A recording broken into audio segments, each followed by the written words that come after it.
Hi there. Today I want to talk to you about recapturing the positive feeling in your relationship. Sometimes after resentment and resistance build in a relationship and the couple is in conflict or arguing or just dissatisfied with each other, the feelings of positivity will fade.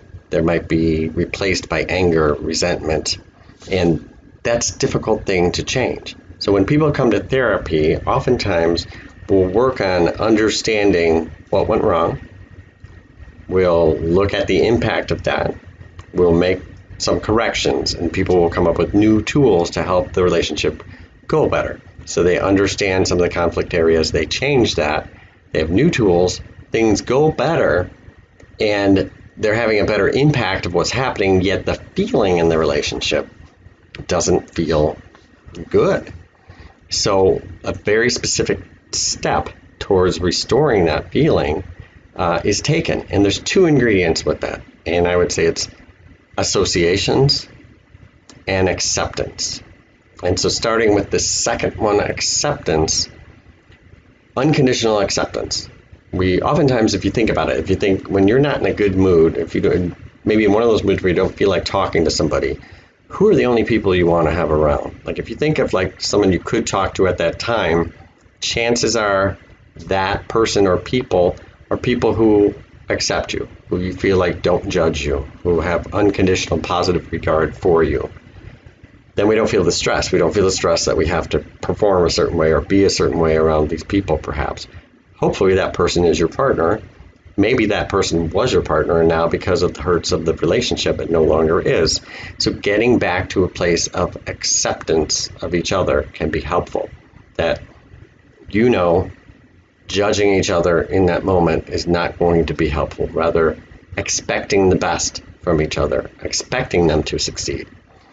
Now, granted, in the past, maybe this hasn't happened, but at this point, if the couple's working on the relationship, they're working on their work. So it is improving. So having those positive expectations is actually more realistic because you've talked about the challenges and each person is trying to make that better.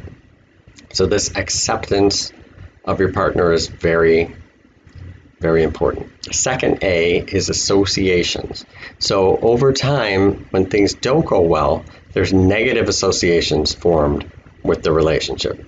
Maybe your partner is late when they go out. So every time that they go out, even though they're trying to change, you have a negative feeling about it, right? Maybe your partner went out with certain friends and that engaged in negative behavior. So every time they talk about friends brings up a negative reaction. Maybe one person spent too much time at work, and so the mention of work brings up a negative reaction. Whatever it is in your relationship that has negative associations around it, what you want to do is actively change those. So first, again, you've identified each of your work and what you're working on, and so knowing that can help with this, but you need to mindfully change them. So first includes recognizing what is my association to this negative? What do I expect? And then thinking a thought of like, okay, if I just met this person and I had the highest expectations of them, what would this feel like? What would I be thinking in this instance? And so recapture that, change the association to these negative areas in a way of like where you expect the best, where it's a positive thing. Go back in your mind to a time in the relationship where maybe it was a positive thing. And this could be in the area of intimacy, it could be in the area of finances, could be in parenting, whatever it is that you're actively changing that association. So hopefully this helps. A brief overview, Relationship Store Counseling and Coaching Center. We can help you more with this. Check us out at relationshipstore.org.